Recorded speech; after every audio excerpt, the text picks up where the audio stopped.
When you think of brutally honest sports commentary, one name instantly jumps out. Charles Barkley. He doesn't dodge, he doesn't sugarcoat. And he definitely doesn't care who gets uncomfortable. When Barkley made a surprise admission about Donald Trump, while simultaneously calling Americans the least patriotic people, it sent shockwaves through sports and political circles alike. And here's the twist. It wasn't what people expected. The Olympic moment that sparked the fire this stage was historic at 8T, the 2026 Winter Olympics in Milan. Both U.S. men's and women's ice hockey teams captured gold. The first time in history, both programs achieved the feat in the same games. Point two teams, point two championships, point one nation celebrating. IT should have been a unifying moment. Instead, it became a political lightning rod. Following the victory, President Trump invited the men's national team to the White House and extended an invitation tied to his State of the Union address. But during the invitation, a joke he made, one many interpreted as dismissive toward the women's team, ignited controversy. The result? The women's team declined the union address invitation. 0.5 players from the men's team didn't attend either. And just like that, a golden sports moment turned into a culture war debate. Barkley's surprising so now here's where things took an unexpected turn at On Air. Barkley made it clear, I'm not a Trump guy. I want to make that clear. That's not new. He's never hidden his criticism of Trump's policies. But then came the part that caught everyone off guard. If I got invited to the White House, I would go. I respect the office. He's the President of the United States. That's the nuance most people weren't prepared for. Barkley separated the person from the presidency. He criticized the president, but defended the tradition that he said athletes who don't want to attend shouldn't have to explain themselves. But he also believes declining shouldn't automatically become a political statement in his words, Americans are falling for stupidity by turning everything into a partisan war. This isn't new. For Barkley, this isn't the first time he's taken this stance.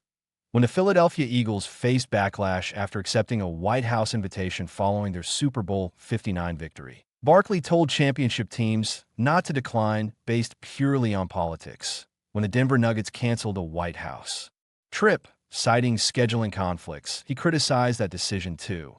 For Barkley, it's bigger than party lines, that it's about unity. Or at least the appearance of it.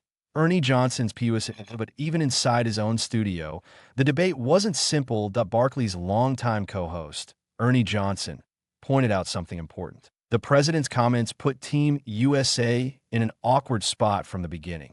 And that's where this conversation gets complicated. Is visiting the White House a nonpartisan tradition? Or does attending a State of the Union address, especially in today's hyperpolitical climate, cross into endorsement territory? For some athletes, that distinction matters deeply.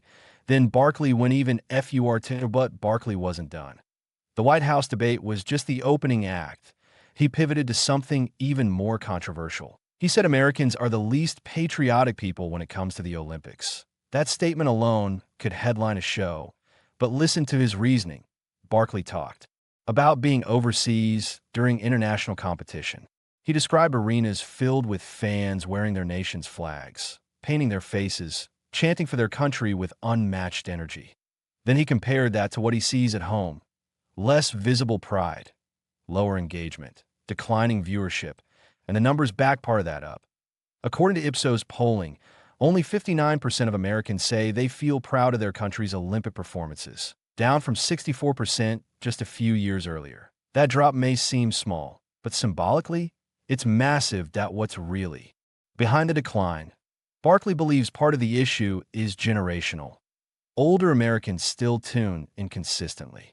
Younger audiences? Not nearly at the same rate. The Olympics used to stop the nation.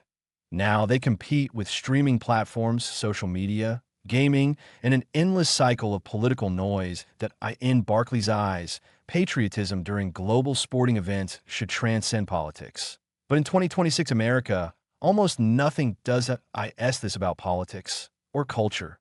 Let's be honest. This debate isn't really about hockey, it's about identity. It's about whether athletes are ambassadors of the nation or individuals with the right to draw political boundaries. It's about whether respecting the office means appearing alongside the person who holds it.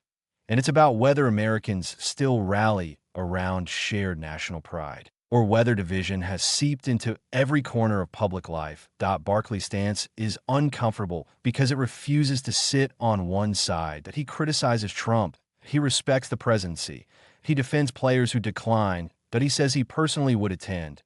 That kind of layered opinion doesn't trend well in a world built on hot takes. The bigger issue.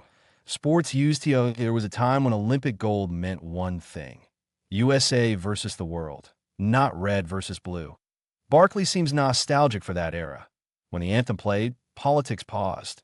When Team USA won, the country celebrated together. Today, even a White House visit becomes a referendum.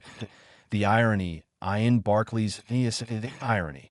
Barkley calling Americans least patriotic isn't necessarily an insult. It's a challenge that he's asking.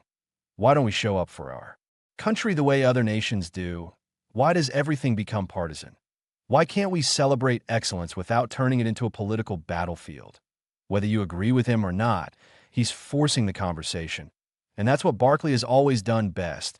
That final finish, to love him or hate him. Charles Barkley remains one of the rare sports voices willing to critique both sides. That he doesn't blindly defend Trump, that he doesn't blindly attack athletes, he doesn't pretend America's political climate doesn't influence sports, but he also believes some traditions, like honoring champions of the White House, are bigger than party politics. The real question isn't whether Barkley is right. The real question is whether America can still separate sports from division. Because if Olympic gold can't unite the country, what can? And that might be the most uncomfortable admission of all.